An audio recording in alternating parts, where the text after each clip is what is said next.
enggak untuk saya sampaikan sebagai calon guru bergerak memenuhi tugas dari pendidikan calon guru bergerak.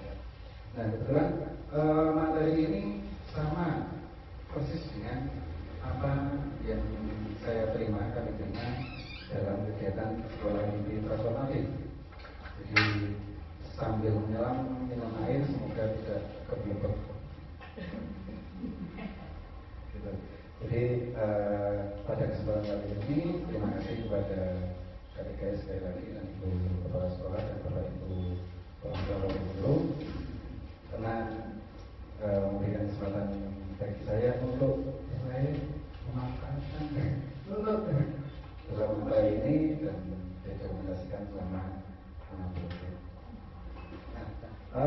Pada modul ini budaya positif tentu menyambung dari yang diinginkan mengenai transformasi pendidikan tadi. Ketika kita melihat ada rapor pendidikan dari asesmen nasional, di situ salah satu indikatornya ada mengenai iklim keamanan misal. Di situ ada juga tentang lingkungan belajar. Nah ini erat kaitannya dengan budaya positif. Nah, karena di lingkungan itu kalau misalkan kita bisa kaitkan dengan IPA itu lebih contohnya ke arah seperti ekosistem, tidak balik antara makhluk dengan lingkungan.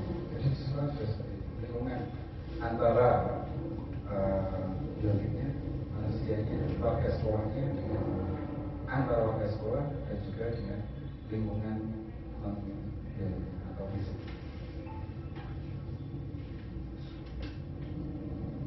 Apa itu budaya positif?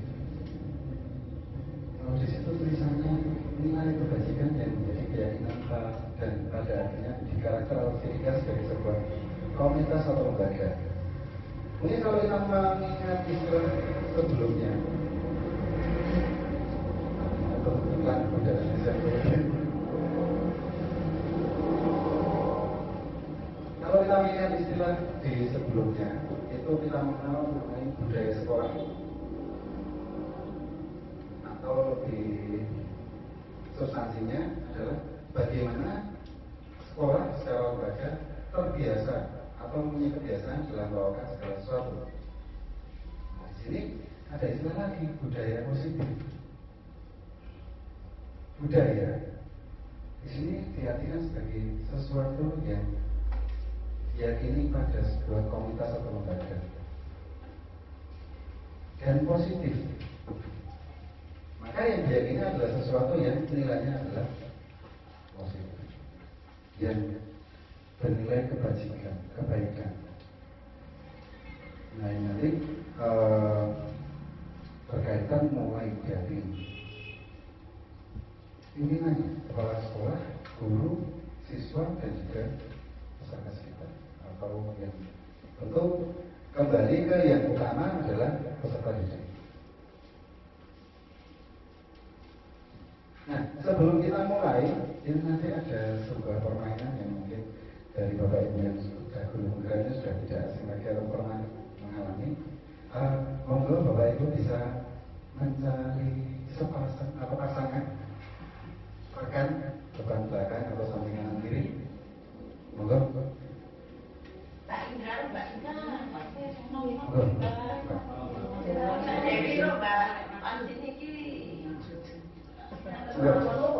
Monggo langsung mau depan belakang atau iya. Monggo makin ada yang berperan sebagai A dan juga berperan sebagai B. Nanti yang berperan sebagai A itu bayangkan bahwa panjenengan membawa sesuatu, menyimpan sesuatu di tangan. Sesuatu ini adalah sesuatu yang sangat berharga, rahasia, pribadi atau penting banget, sehingga hal tersebut disimpan dalam ingatan. Kemudian dia B itu membujuk, memaksa, mengintimidasi, mengancam dan seterusnya. Bagaimana caranya bisa membuat ini terbuka. Nah, dari tadi terbuka sehingga memperlihatkan apa yang disembunyikan. Nah, nanti silakan menggunakan berbagai macam cara. Langsung dibujuk boleh, dipaksa boleh, tapi dengan kata-kata gitu. Digunakan terus dilarang, atau diintimidasi, diancam, panggil tegas dalam ini. Agar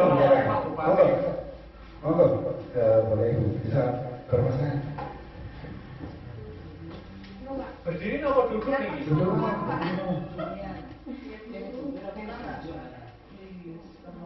Patri kalau dibujuk dulu yang keluar. Kalau dibujuk dulu yang keluar. Siapa yang menyimpan, siapa yang membujuk, monggo. Penting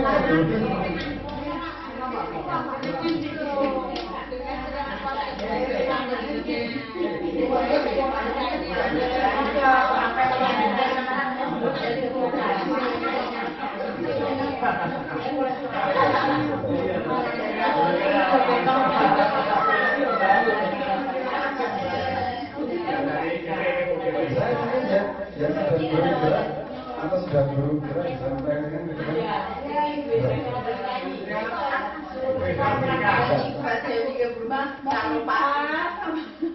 Mbak Indra kan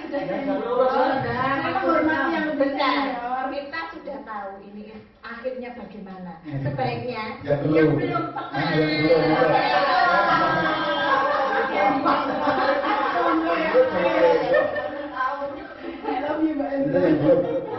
belum Ya enggak, maksud saya yang baru proses saja ini. Kemarin lo praktek, nah itu kan saya biasa. pengen tahu caranya Pak Dar itu membujuk itu bagaimana.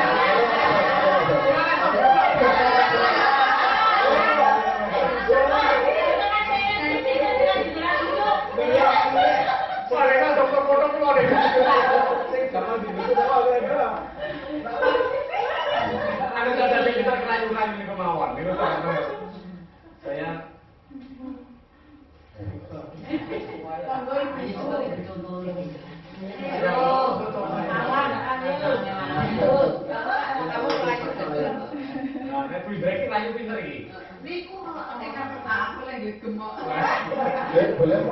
boleh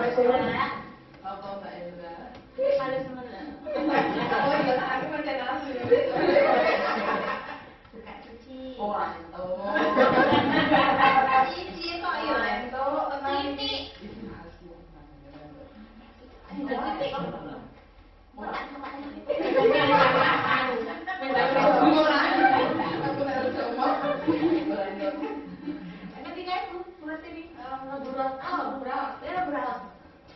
kurang enak gitu. Ayo buka sini. Ora oleh. Titik.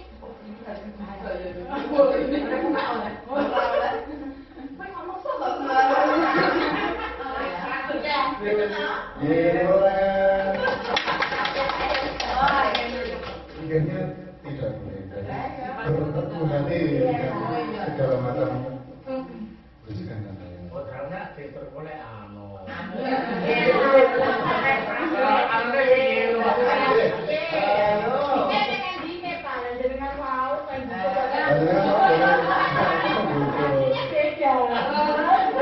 nanti langsung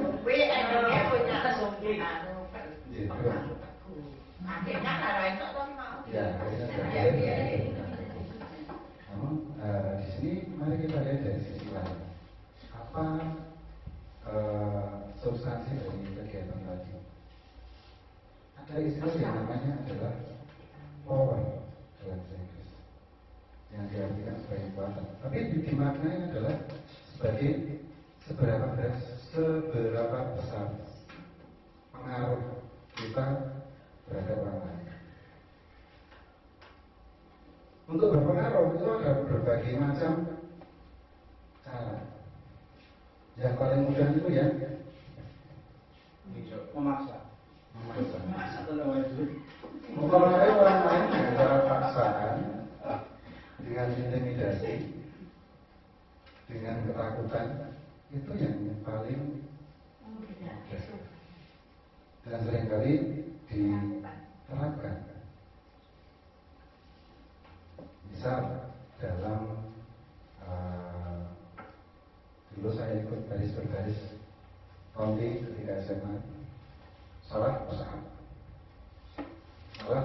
sampai hutang pusat itu 1 peleton itu hutang pusatnya 2000 seri. 2000 seri itu berarti 20.000 kali pusat. Itu hutang itu terhutang, belum yang benar-benar yang dilakukan saat itu pusatnya. Ini sampai di daun sudah hilang bekas dari pusat karena pusatnya begini dan dikontrol. Jadi pertama kali pusat itu langsung melihat daerah semua. Di situ takut, sehingga takut untuk salah. Di situ jelas sekali bahwa yang melatih atau yang melatih kebetulan ya kakak tingkat, jadi powernya kelihatan dalam hal memaksa merasa takut. Tapi karena mungkin itu jadi situ keras, tapi ketika di luar juga jadi teman main nongkrong dan sebagainya, agar tidak ada rasa dendam dan lain sebagainya, tidak ada. Apa ini kita terapkan memaksa ini. Tadi akhirnya yang dipaksa tadi akhirnya terbuka. Bisa. Saya nggak punya power. Kan tadi baru memaksa. Misalkan dipaksa dengan power paksaan, dengan kekuatan paksaan. Akhirnya yang belum adalah terbuka, tapi sekarang terpaksa. Sehingga muncul mungkin di situ rasa yang tertinggal. Bukan baper, tapi rasa yang tertinggal. Rasa yang berbekas adalah rasa yang terpaksa, rasa tidak ikhlas, dan mungkin akan terakumulasi ketika hal tersebut terjadi berulang-ulang, jadilah dendam. Sehingga dulu saya karena nggak berani sama kakak kelas, dendam tersebut dilampiaskan ke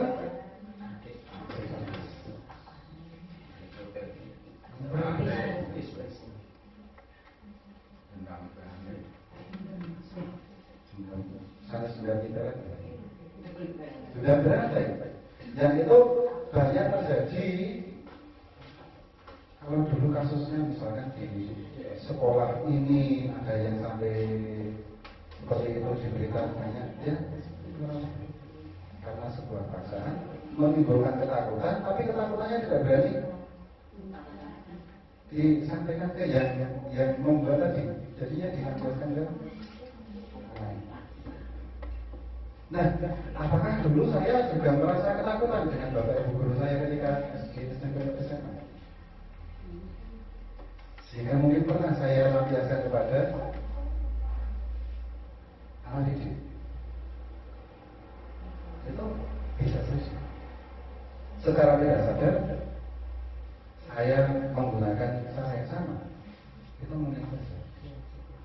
Ketika dulu ada istilah sampai guru killer atau mungkin dosen killer. Dosen yang nilainya C itu killer kalau ternyata baru pada saya alam nilainya C itu killer. Apakah itu membentuk pribadi dari peserta didik yang sekarang menjadi saya? Itu sangat mungkin saja, sehingga hal tersebut dan seperti apa yang disampaikan tadi berantai. Artinya kepada ya mungkin kita menerapkan hukum riba yang kuat akan menekannya. Nah, kalau ini dilanjutkan menggunakan power dalam paksaan, apa yang akan terjadi kemudian? Bagaimana sistem akan berjalan? Ya, ada cara-cara lain dalam menerapkan power kita. Bagaimana mempengaruhi orang lain agar bertindak, berperilaku, bersikap sesuai apa yang kita harapkan. Mungkin nanti kalau yang sudah berpengalaman bercandaannya motivasi prinsip. Ya kan memang seperti itu. Tapi kita akan pelajari pelan-pelan. Mari kita lihat ini dulu.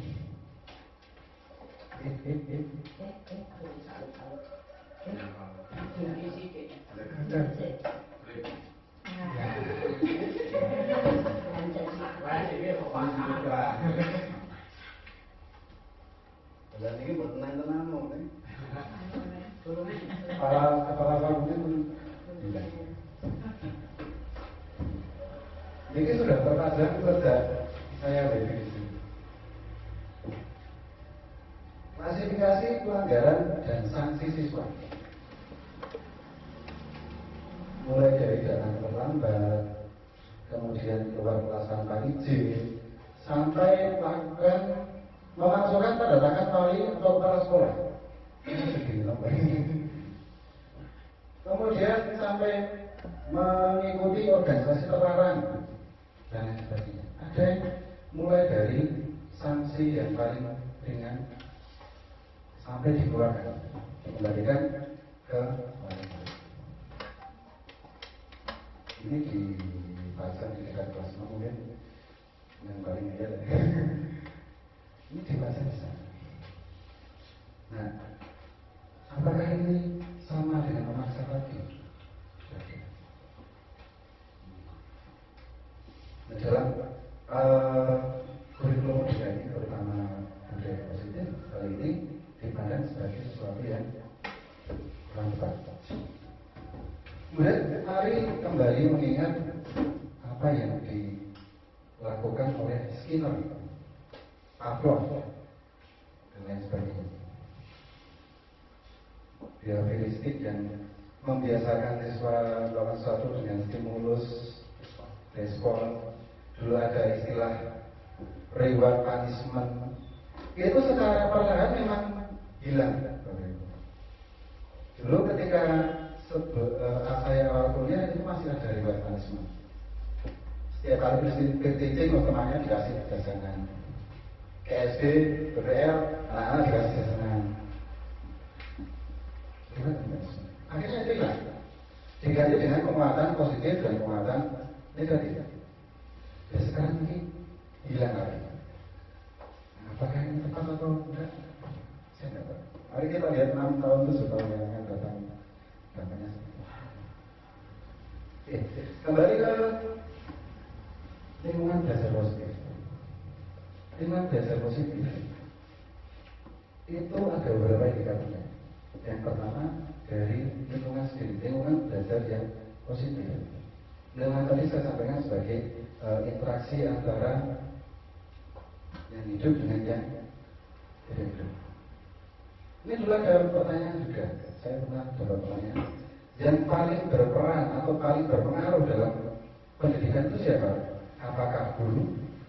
Apakah murid? Apakah sarana prasarana? Apakah finansial? Apakah lingkungan belajar? Ternyata adalah karena dalam lingkungan semuanya ada masuk terjangkau dan ada hubungannya timbal baliknya, bukan berdiri sendiri-sendiri. Kemudian yang kedua, dukungan emosional. Dalam lingkungan belajar yang positif, emosional dari isinya, dari warga kelas atau warga sekolah, emosionalnya ini harus sehat, harus positif. Sehingga ada istilah misalkan yang di sekolah tidak dibawa pulang, yang di rumah juga tidak dibawa ke sekolah. Nah itu mungkin juga di kita orang dewasa, ya bisa gitu, bisa. Tapi untuk anak-anak, nah ini akan menjadi sebuah tantangan. Karena seperti tadi yang KSE tadi, kalau ada anak punya masalah di rumah, dapat dipastikan bahwa dia akan punya masalah di sekolah. Dan itu banyak terbukti. Misalkan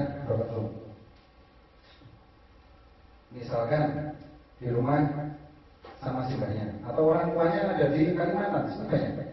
Jadi orang tuanya itu merantau di Kalimantan, kemudian anaknya di sini dengan singgah. Mas nanti akan ada kebutuhan yang tidak tersebut. Nanti ada materi kategori. Nah ini akan mendatangkan emosi yang kurang stabil. Kemudian lingkungan belajar positif harus punya rutinitas dan struktur. Jelas. Misalkan kita punya jadwal pelajaran yang jelas. Kadang di awal-awal ajaran seperti ini anak-anak masih tanya, besok jadwalnya apa Pak? Gurunya juga masih apa jadi? Kadang masih belum bisa rutin, belum bisa terbentuk. Kemudian di lingkungan belajar yang positif ada kolaborasi dan kerjasama. Kolaborasi sama kerjasama sama gitu. Antar elemennya itu punya hubungan kolaboratif dan kerjasama, punya tujuan yang sama. Misalkan guru dengan murid diharapkan punya tujuan yang sama. Apakah tujuannya mengajar materi atau tujuannya memahami materi? Kalau siswanya itu tujuannya memahami materi, tapi gurunya tujuannya adalah mengajar materi, artinya dua-duanya tidak bisa tercapai. Kemudian ruang belajar yang menarik. Ruang belajar menarik ini akan membuat suasana belajar yang nyaman. Tapi kembali substansinya, esensinya dari menarik ini harus dijabarkan. Karena menarik bagi kelas 1, 2 belum tentu menarik bagi kelas 5. Kadang kelas 5 malah protes. Ini apa?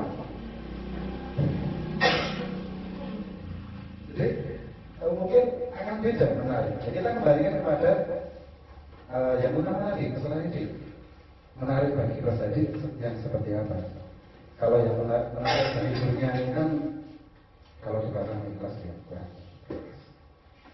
Kemudian lingkungan belajar yang positifnya kan itu di situ ada kebebasan berpikir dan kreativitas. Tidak hanya terkekang, suasana terkekang. Sehingga misalkan siswa-siswa itu sedang pelajaran dibandingkan sedang olahraga itu bedanya tahu nanti besok jadwal olahraganya sudah sangat semangat sejak sekarang sampai tidak bisa tidur. Apakah kita memberikan suasana terkekang di sini? Secara berpikir dan kreativitas. Sekarang buat ini, sekarang buat itu, sekarang tugas ini, tugas ini. Anak tidak punya ruang untuk menyalurkan kreativitasnya. Demikian juga kebebasan berpikir. Nama-nama Pak Guru, soalnya usul, Pak ayo menghias kelas, besok aja. Pak ayo praktek apa, besok aja. Ini tugasnya sedang banyak Pak Guru. Jadi tidak ada kreativitas dan kebebasan berpikir. Hal benar dan salah ditentukan oleh pendidiknya, sehingga anak menjadi kurang tereksplor kemampuan berpikir.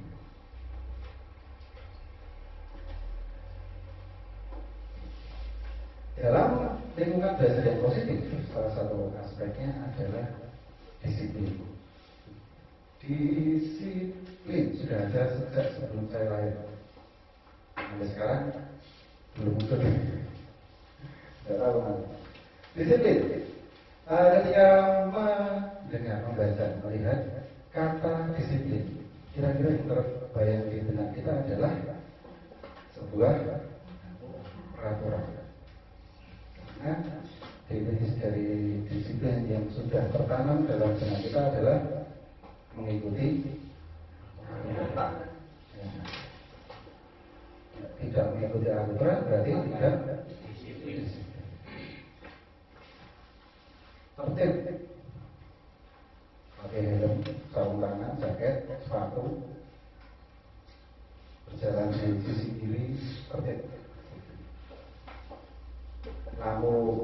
kuning sudah berhenti ya.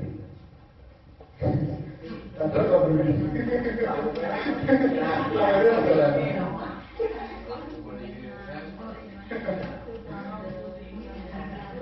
Itu di sini kan adalah benar.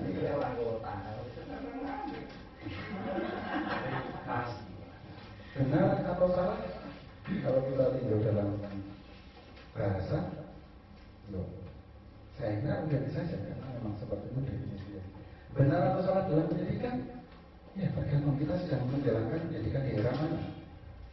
Mungkin di era dulu ini ya tepat. Mungkin di era sekarang ini dipandang kurang tepat. Ya, it's fine karena perubahan adalah sesuatu yang pasti akan terjadi.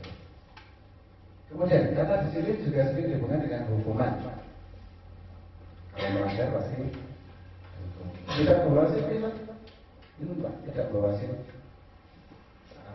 mengendarai kendaraan bermotor 100 gitu, paling betul 100. STNK, helm dan seterusnya sudah ada harganya masing-masing. Demikian juga peraturan tadi. Dikembalikan kepada orang tua dan dipersilakan mengajukan permohonan pindah sekolah. Itu adalah hadiah dari tidak disiplin tadi. Dan itu selalu terkonteks dalam benak kita secara bawah sadar. Padahal sungguh berbeda karena belajar tentang disiplin positif tidak harus dengan memberi hukuman. Justru itu adalah salah satu alternatif terakhir bila perlu tidak digunakan sama sekali. Jadi kalau bisa tidak diberikan hukuman, bukan dan kepada terakhir langkah terakhir baru diberikan. Bahkan sekarang di Indonesia sejak beberapa puluh tahun yang lalu sudah bukan penjara lagi, tapi LP, lembaga pemasyarakatan. Tapi yang dialami kurang lebih sama.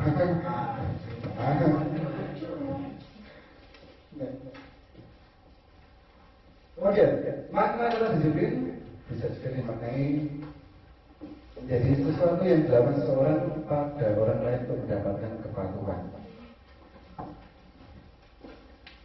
Berarti ada yang membuat peraturan, mungkin peraturan berkendara kendaraan bermotor, berarti yang buat mungkin lembaga legislatif. Berarti ada yang buat. Lah yang dikenai peraturan itu ditarik apa enggak? Asal ngarit misalkan, mungkin kalau dibilang ya, berarti begini. Karena tidak, karena seseorang pada orang lainnya, itu tidak tahan dulu, sehingga yang satu menjadi merasa dirugikan, merasa terpaksa. Terlepas dari tujuan aturan tadi baik atau tidak baik, tapi akan ada unsur terpaksa. Misalkan ditarik dari sini ke musuh atau milih pakai helm atau tidak pakai helm.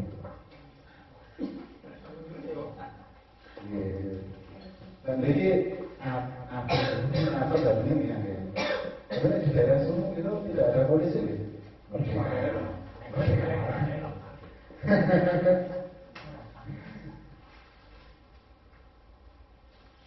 Nah, sehingga ada disiplin versi satunya lagi, versi terbaru,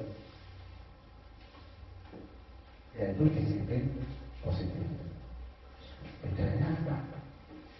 Di sini disiplin positif itu diartikan sebagai tindakan sadar, secara sadar dan bertanggung jawab untuk diri sendiri dan orang lain.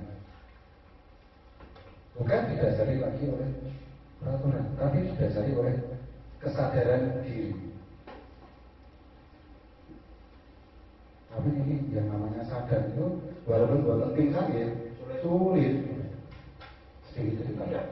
Sulit. Ini direkam nanti dilihat hasilnya ada. Kemarin pas lokal saya terlambat sekitar beberapa menit. Lokal satu terlambat beberapa menit.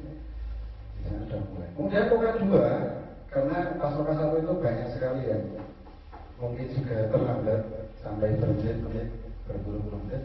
Lokal 2 keluar sebuah link terlambat lebih dari 5 menit ngisi link.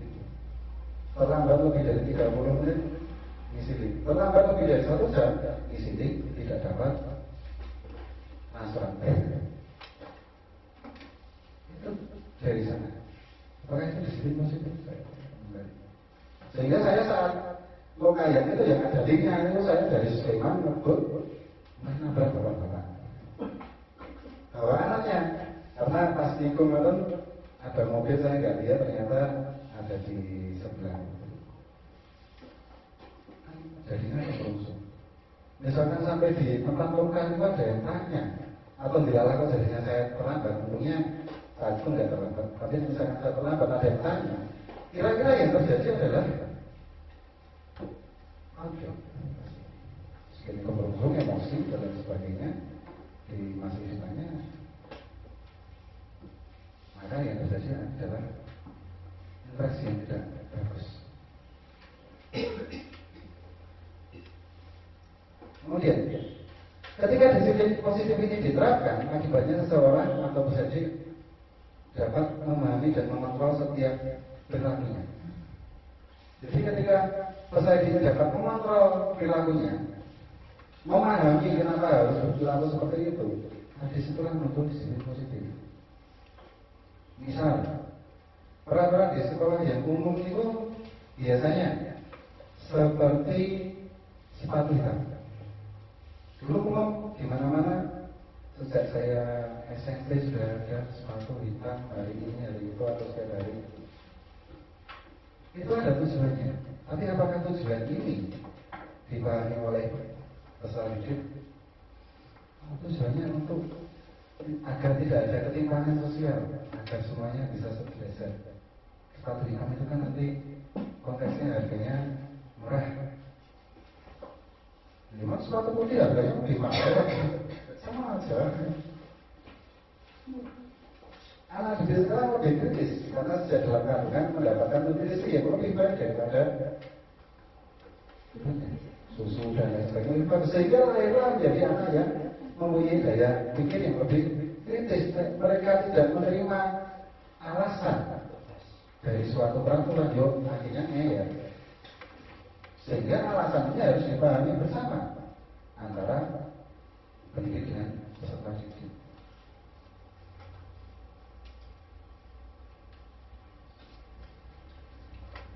Nah, kalau sepatu sekarang tidak seperti itu. Kemudian sebagai kunci tujuan kita adalah menciptakan anak-anak yang memiliki disiplin diri, sehingga mereka bisa berperilaku dengan mengacu pada nilai-nilai kebajikan universal dan memiliki motivasi intrinsik. Nah, caranya bagaimana? Sebagai pendidik menciptakan hal ini. Nah, sebagai pendidik kita juga perlu pertama memiliki disiplin dulu. Secara positif. Misalkan datang tepat waktu sekolah, tapi secara dalam batin nurani pasti ingin datangnya lebih awal, walaupun nyatanya tetap jalan sama aja.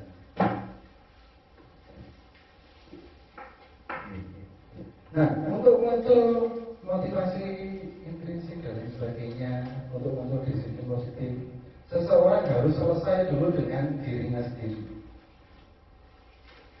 Selesai dengan dirinya itu sendiri itu bukan lantas ya, lantas dalam arti Jawa terus bernikah, berkeluarga, berumah sendiri itu bukan masuk itu yang masuk kita harus selesai dengan dirinya sendiri. Tapi selesai dengan 5 kebutuhan dasarnya sebagai manusia. Yang pertama dan paling penting, manusia itu pasti akan mempertahankan hidupnya. Seperti halnya makhluk hidup lain. Bertahan hidup. Makan, kebutuhan kognitif. Itu penting. Karena kalau tidak ya, mas, kenapa semua dipakai? Apa istirahat itu nafas? Kemudian kasih sayang. Manusia selalu butuh kasih sayang. Mulai dari orang tuanya, temannya, pasangannya, anaknya dan lain sebagainya. Kalau itu tidak terpenuhi maka akan terjadi hal-hal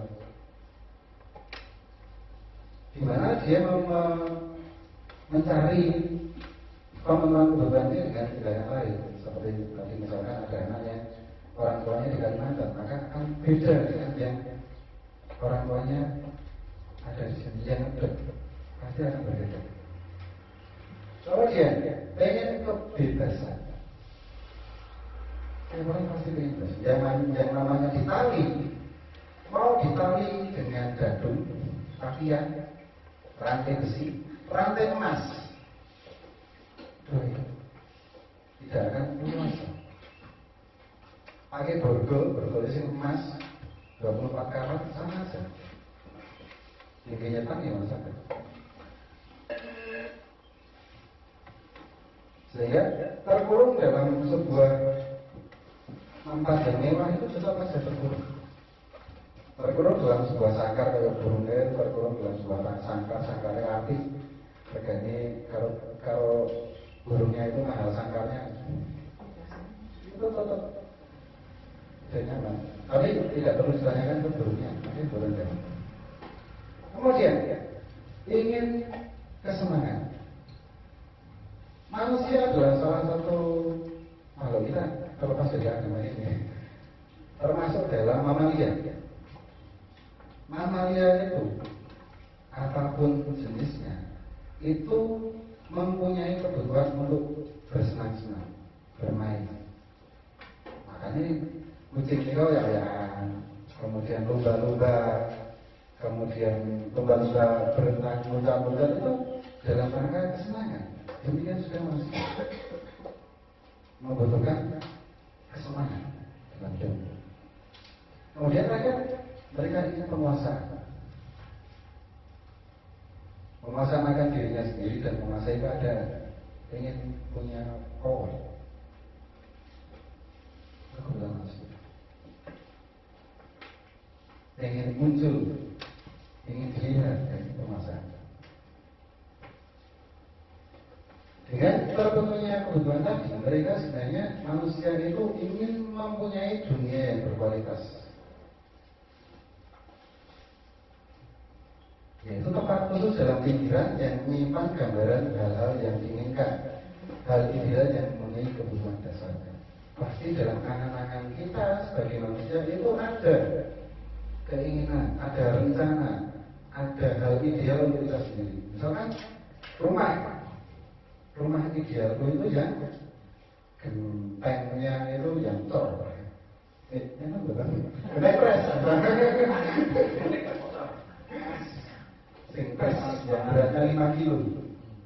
Itu idealnya bagi seseorang. Ada juga yang idealnya mungkin pakainya yang masih kayu, usulkan kayu yang kayu. Tapi ada juga yang idealnya mungkin pengen yang baja ringan. Jadi dalam benak kita sebenarnya kita mempunyai dunia ideal kita yang pasti semuanya berakar pada nilai-nilai kebajikan tadi.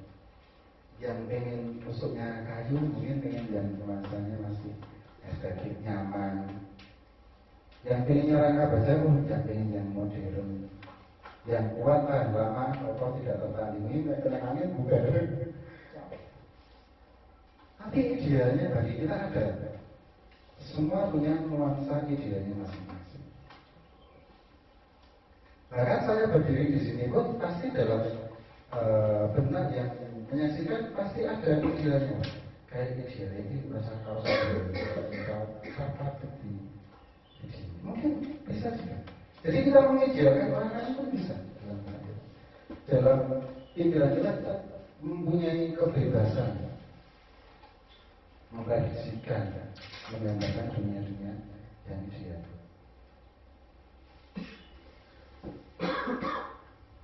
Hal ini terus disambungkan dengan dunia idealnya orang lain, sehingga terus hubungan idealnya si A ketemu idealnya si B ada tuh, sehingga terusnya nah, di sini perlu adanya komunikasi yang baik. Nah, nilai kebajikan yang ada secara universal dalam dunia ideal tadi ada berbagai macam yang sekarang sudah dikategorikan oleh yang mempunyai kebijakan di atas sana. Ada mulai dari versi profil pelajar Pancasila, ada beriman, bertakwa kepada Tuhan Yang Maha Esa dan berakas mulia, mandiri, bertahan kepentingan global, bergotong royong kreatif. Saya tidak maksud ini. Kemudian nilai kebajikan menurut Ibu IDU, Primary Years Program, PYP. Sikap murid itu toleransi, rasa hormat, integritas, mandiri, menghargai, antusias, empati, keindahan, kreativitas, kerjasama, percaya diri, komitmen. Kalau ini dibahas satu-satu nanti apa segitu. Tapi di sini pastinya isinya baik semua, jelas. Dan sesuai untuk siswa atau siswa sekolah, sehingga tidak ada nilai-nilai yang harus dimiliki oleh semua bahasa itu. Kemudian menurut 9 pilar karakter Indonesia Heritage Foundation IHI, kita bahas segenap ciptaannya, kemandirian, tanggung jawab dan seterusnya. Kemudian nilai kebajikan menurut the 7 essential virtue, empati, suara hati, pengertian, rasa hormat dan seterusnya. Demikian juga ini sangat banyak sekali nilai kebajikan. Bukan berarti yang tidak ada di situ itu bukan kebajikan. Misalkan tadi menggunakan helm ketika pergi ke musuh itu, kalau nilai kebajikannya adalah keselamatan, keamanan. Tapi di situ dicari keselamatan, keamanan juga tidak. Jadi bukan berarti yang tidak ada, yang belum dibuat oleh salah satu pihak itu bukan nilai kebajikan. Nah, mewujudkan nilai kebajikan ini bisa dimulai dari keyakinan kelas. Mungkin kalau versi Bapak Ibu Kepala Sekolah bisa keyakinan sekolah. Nah, yang diyakini itu saja nilai-nilai kebajikan tadi. Pertanyaannya, mengapa keyakinan kelas bukan peraturan kelas? Kenapa keyakinan sekolah bukan peraturan sekolah? Keyakinan, misalnya keyakinannya toleransi atau saling menghormati, itu kan cuma satu kata, dua kata, satu frase, tapi maknanya lebih luas daripada bunyi peraturan.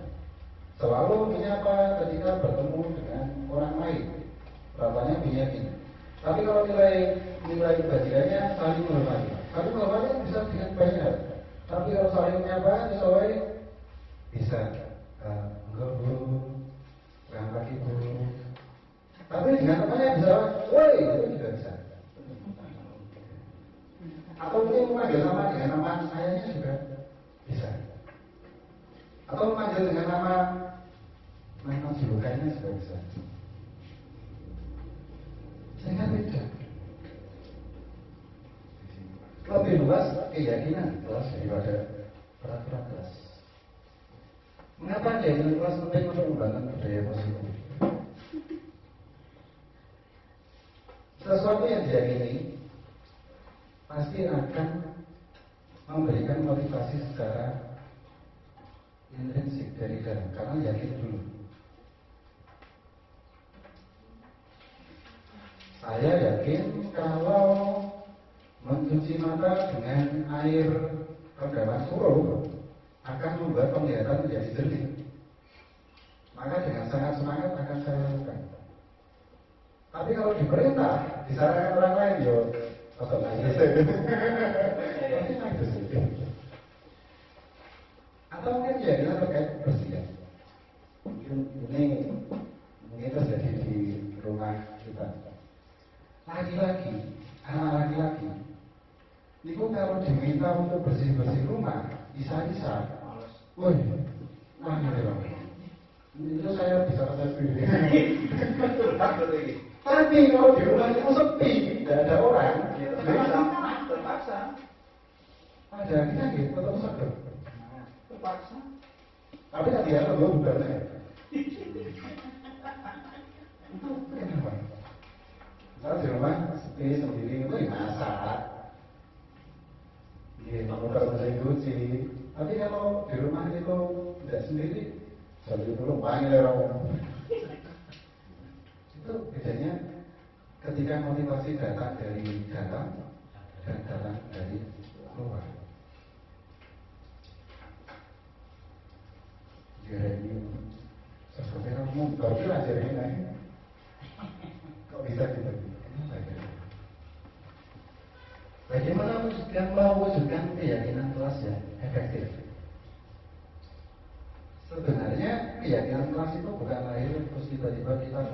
kita punya keyakinan. Tiba-tiba tidak ada peraturan kelas. Sebenarnya yang pertama dibuat adalah tetap peraturan kelas, tapi diksinya sekarang dibuat jadi kesempatan kelas. Walaupun akhirnya sama-sama. Bedanya secara substantif, kalau dulu itu ditentukan oleh gurunya, oleh sekolah, dan sekarang dibuat secara bersama oleh seluruh warga sekolah, oleh seluruh warga kelas. Sehingga kalau dibuat bersama itu kan terus ikut memiliki.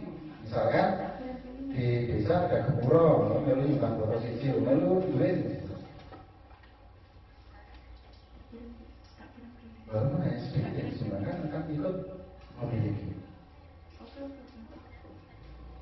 Nah, lahirnya dari situ, dari kesepakatan kelas dulu, baru dinilai keyakinannya apa, baru dijadikan sebuah keyakinan. Efektif ketika dibuat secara bersama, bukan muncul dari panitia. Pembentukan keyakinan kelas, tentu kalau ini pasti sudah dilakukan oleh Bapak Ibu semua. Agar keyakinan kelas itu sifatnya tepat dan bisa diyakini, ada beberapa hal.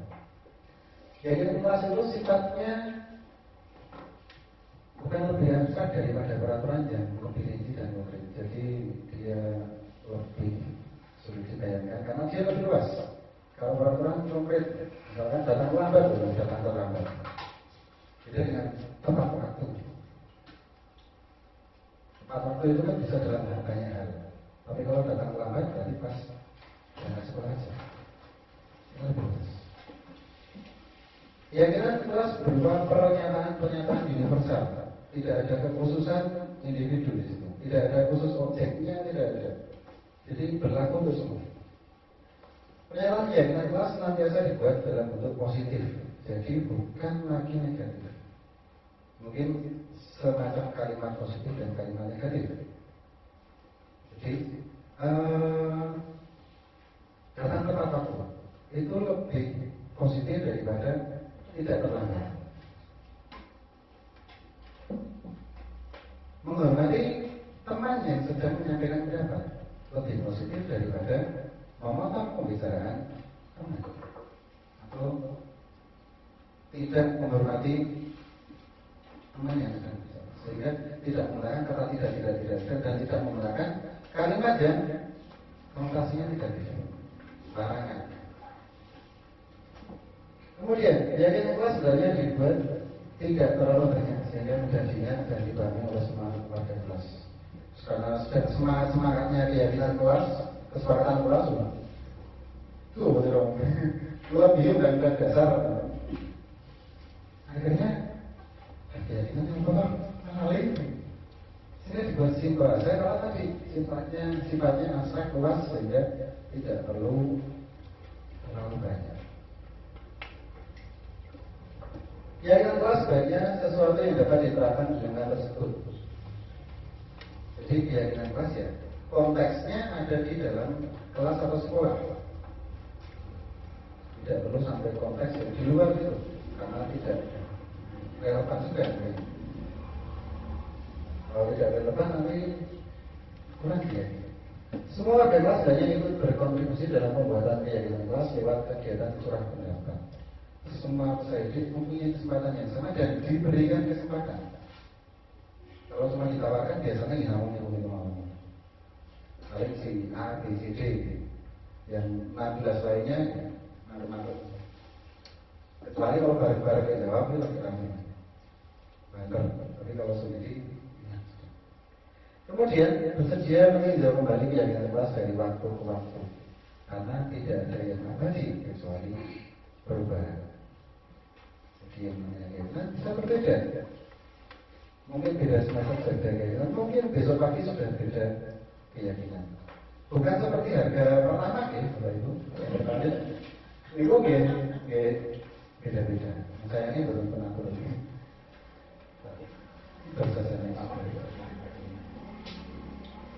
Yang pertama plus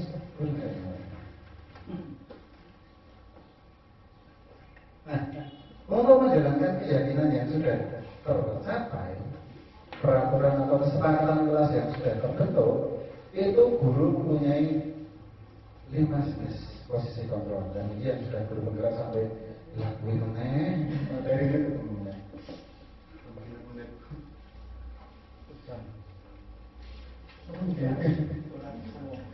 5 posisi kontrol. Yang pertama adalah posisi guru yang memposisikan diri sebagai penghukum. Kalau ini hadiah, maksud hukumannya. Kalau ini hukum, karena ini hukum. Sehingga takutnya sama hukuman. Ketika suatu saat tidak ada hukuman lagi, ya merdeka. Merdeka dalam artian bebas berperilaku yang menyimpang lagi. Karena yang dibantu adalah hukuman, sanksi dan sebagainya. Yang selanjutnya adalah membuat rasa bersalah. Kalau diujar dari setengah jam. Misalkan tadi sepatu hitam terus ada yang berangkat pakai sepatu putih. Ya, apa kamu nggak tahu peraturan sekolah? Lihat teman-teman itu hitam semua sepatunya, kok kamu putih sendiri?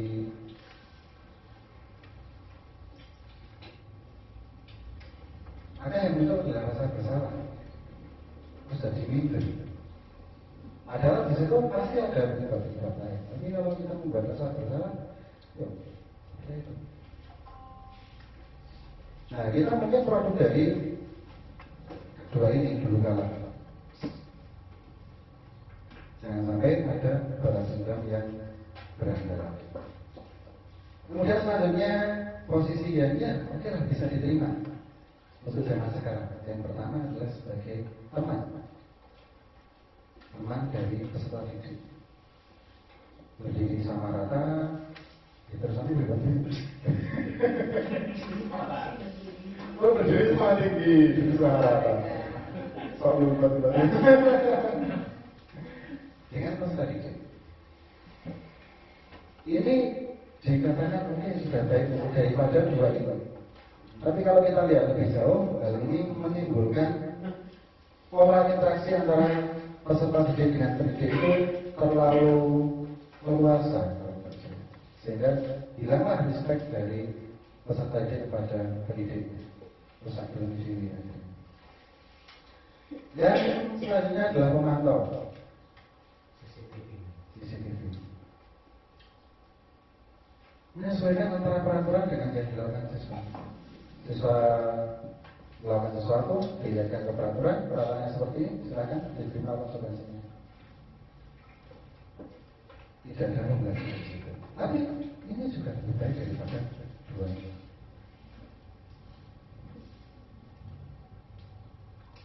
Pantau aja. Kemudian yang terakhir yang disarankan adalah posisi sebagai manajer. Tapi betul sangat bisa buat teman-teman. Sebagai manajer di sini tugasnya adalah memanage peserta didik, mengembangkan dirinya berdasarkan hal-hal yang dia lakukan. Ini yang katanya paling bagus, paling sesuai, tapi juga paling sulit. Dalam prakteknya tidak mungkin kita 100% itu manajer. Pasti dalam manajer ini kita juga bersinggungan atau beririsan dengan teman dan juga pemantau. Kadang membuat. Tapi tidak mungkin ini untuk full kita manajer. Bisa sih, tapi nanti aku kesannya. Dan mungkin kadang akan menjadi teman, kadang akan menjadi pemantau. Jadi kayaknya akan saling beririsan.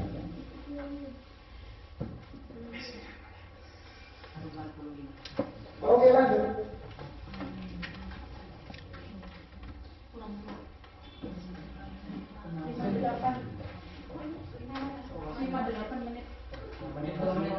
Selesai. Sudah selesai. Kemudian dalam menerapkan proses kontrol atas ini gimana? dalam menerapkan posisi kontrol terutama yang manajemen tadi, itu ada istilah restitusi. Dulu kemarin ketika awal-awal muncul restitusi itu kan saya shock, kemudian apa restitusi? Restitusi itu adalah penggantian kerugian. Tapi kita ambil dalam dunia pendidikan, jadi suatu proses kolaboratif yang mengajarkan murid untuk mencari solusi dari masalah mereka dan membantu murid berpikir tentang orang seperti apa yang mereka inginkan, bagaimana mereka harus memperlakukan orang lain. Jadi lebih ke arah mengajar untuk berpikir terkait apa yang telah dan akan mereka lakukan. Mengajar anak untuk berpikir, meletakkan kakinya di sepatu orang lain, bukan maksudnya nyawat sepatunya kancane, tapi berdiri di posisi temannya, sehingga dia tahu dia ingin diperlakukan seperti apa, maka temannya juga kemungkinan akan mempunyai keinginan yang sama, ingin diperlakukan seperti apa. Nah, kemudian ada segitiga restitusinya aja. Kemudian dia bergerak, segitiga restitusi. Sana segitiga belum. Itu sering dipakai untuk buat kurung bantal nih kan, buatan di sego. Dan terapan kalau misalkan tas panas itu bisa disiram pakai air, tas kemah, sehingga bisa adem musiknya. Nah, ketika seorang anak atau beberapa orang anak itu melakukan sebuah penyimpangan secara perilaku, perkataan, itu bisa kita terapkan segitiga restitusi. Langkah pertama adalah menstabilkan identitas, mengubah identitas anak dari orang gagal karena melakukan kesalahan jadi orang sukses. Itu semacam seorang anak misalkan baru saja berkelahi dengan temannya karena mungkin suatu hal atau koyak-koyakan, kemudian kita panggil. Yang pertama kita lakukan bukan langsung membahas masalah tadi, tapi istilahnya dilerem terlebih dahulu, kasih dilerem emosinya, adrenalinnya biar turun terlebih dahulu.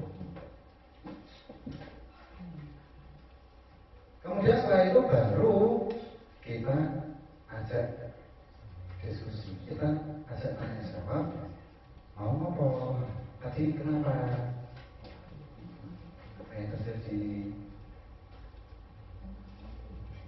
Dan di sini sudah dinyatakan bahwa jangan sampai anak merasa dirinya yang paling salah karena perbuatan yang barusan dilakukan. Misalkan berkelahi, ceritakan dulu kakak kelasnya juga ada yang berkelahi, gurunya juga mungkin dulu berkelahi, mungkin sehingga dia merasa aku nggak sendirian di dunia ini, aku bukan orang yang paling salah. Oh ternyata Pak belum dia maksudnya sudah ada gitu, ternyata nggak apa-apa. Tapi setelah itu kita lakukan validasi kebutuhan, kita tanyakan alasan dia melakukan hal tersebut. Mungkin alasannya akan terkait dengan 5 kebutuhan dasar tadi. Misalkan mereka berkelahi karena koyok-koyokan. Mungkin dalam hal ini masing-masing dari mereka ingin mempertahankan harga dirinya. Apakah itu hal yang salah? Dapat saya mempertahankan harga diri saya? Ya itu tetap kita validasi karena itu memang sesuatu yang benar. Tapi kita tanyakan apakah caranya harus seperti itu. Nah setelah seperti itu terjadi diskusi, kemudian selanjutnya adalah menanyakan keyakinan. Keyakinan kelasnya yang sudah terbentuk antar teman itu harus seperti apa, itu ditanyakan kembali. Kemudian setelah itu berdiskusi dengan adik bagaimana mereka akan menyelesaikan permasalahan yang terlanjur terjadi, bagaimana akan memperbaiki hubungan dengan temannya. Itu bisa dimunculkan oleh peserta didik sendiri. sehingga muncullah rasa tanggung jawab. Bukan selalu harus guru yang memberikan jalan keluar. Kita mendampingi agar anak bisa menemukan jalan keluarnya sendiri. Sehingga anak itu terbiasa menghadapi masalah. Bukan seperti yang sekarang isi kalau masalah terus akhirnya apa boleh. Isi kalau masalah ajak kombonya di sos, tawuran. Bagaimana bisa menghadapi masalah. Tapi kalau lepas dari itu, kalau bisa untuk tidak menerapkan segitiga restitusinya kan lebih bagus lagi. Kalau tidak menerapkan segitiga restitusi, berarti tidak ada anak yang perlu di restitusi. Berarti keyakinan kelas, peraturan kelas, kesepakatan kelas, apapun istilahnya itu telah berjalan dengan baik. Karakter dari peserta didik sudah terbentuk. Sehingga ini adalah jalan yang sebenarnya kalau tidak ditempuh akan lebih baik, karena tidak ada yang perlu di restitusi. Walau yang saya pahami, tidak semua penyimpangan itu harus direstitusi. Kalau halnya itu simpel, tidak sengaja dan lain sebagainya, ya udahlah, tidak perlu diberi. Tapi untuk kejadian yang ekstrim, kejadian yang luar biasa, maka mungkin segitiga restitusi ini tidak akan mencukupi.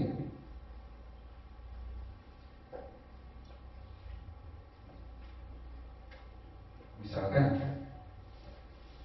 siswa SMA atau apa itu menggunakan narkoba, menjual narkoba kepada temannya, menawarkan dan seterusnya, apakah itu masih mau direstitusi oleh sekolah? Itu BN-nya gitu. Sehingga tidak semua hal itu akan sesuai dengan restitusi. Atau misal kita ketemu siswanya nggak melihat sehingga nggak punya apa-apa itu restitusi. Ketemu di jalan itu, siswanya juga fokus di jalan, kita fokus di jalan, kita pakai helm. Saya kayak menengah berguru ini. Kenapa ini? Bukan semuanya. Menurut saya segitiga restitusi bukan sekali. Ketepatan cara dalam menangani, dalam memberikan pelayanan itu yang paling penting. Seperti halnya media belajar itu tidak ada media yang terbaik. Apa PPT atau yang lain, yang terbaik adalah yang sesuai. Atau milih calon pendamping itu yang terbaik adalah yang sesuai. Nah milih itu berarti harus bilang apa? Nah, ini restitusi. Yang pertama bukan menebus kesalahan, namun belajar dari kesalahan. Walaupun kalau istilah dasarnya dari kata restitusi tadi adalah ganti rugi atau tanggung jawab dari perbuatan, tapi di sini lebih ke arah belajar dari kesalahan. Banyak dari saya sendiri belajar dari berbagai macam kesalahan yang saya perbuat. Walaupun berhasil memperbaiki hubungan seperti siswa yang misalkan bertengkar dengan siswa lain, ya, tujuan utamanya adalah memperbaiki hubungan, bukan cari siapa yang benar, bukan cari siapa yang salah lagi. Fokusnya pada solusi. Yang dibutuhkan adalah cari solusi, bukan salah benar. Fokus pada karakter, bukan tindakan. Tindakan yang diusulkan oleh siswa untuk bertanggung jawab tadi itu adalah nomor 2 atau nomor sekian. Yang pertama adalah karakter itu bertanggung jawab, jujur dan lain sebagainya. Mencari kebutuhan dasar yang mendasari tindakan. Kadang siswa bertingkah sesuatu, pasti kita yang paling adalah cari penyebabnya dulu. Kenapa dia seperti itu? Sehingga kita bisa menghentikan penyebabnya dengan memberikan jalan yang lebih baik.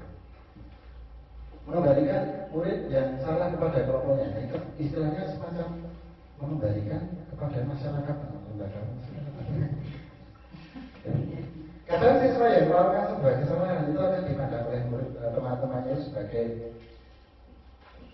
ya tadi yang salah tadi ketika kita menjadi pemberantasan bersama. Terus teman-temannya pasti dan lain sebagainya. Akhirnya terjadilah pembelian, diskriminasi dari teman-temannya, sehingga ini perlu direstitusi. Demikian juga teman-temannya yang tahu atau menyaksikan kajian juga perlu diberikan bimbingan.